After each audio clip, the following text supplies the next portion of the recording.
Mana ko'rib turganingizdek, manaki strechdan oldin temir qog'oz folga qilinishi shart, обязательно. Agar sizda tovoningizda og'riq, piyatishning shpora bo'lsa yo tovonda og'riq bo'lsa, qarang, xuddi shu ishni qilasiz.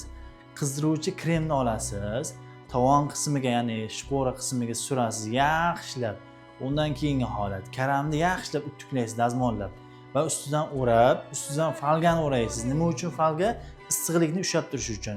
Ustidan tarang qilib strech tortasizda, eng kamida yarim soat, 40 minut, 1 soat turish kerak.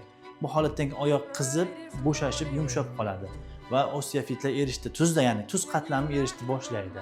O'shandan keyingi holat 10-15 daqiqa issiq joyda, ya'ni ko'pchilik hozirgi uyda topli pol bor, issiq pol bo'lsin, boshqa bo'lsin, lekin issiq bo'lsin.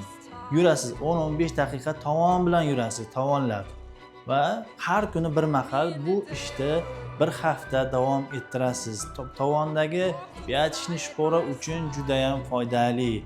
Albatta sizga yordam beradi bu maslahat. Agar videomiz yoqqan bo'lsa, tovoni og'riydigan do'stlaringizga yuborib qo'ying. Agar sizda umurtqa disk churrasi, grija kasalliklari bo'lsa yoki suyak bo'g'im kasalliklari bo'lsa, yuqoridagi nomerlarga murojaat qilasiz. O'zimiz yordam beramiz. Akalar doimo sog' bo'ling, salomat.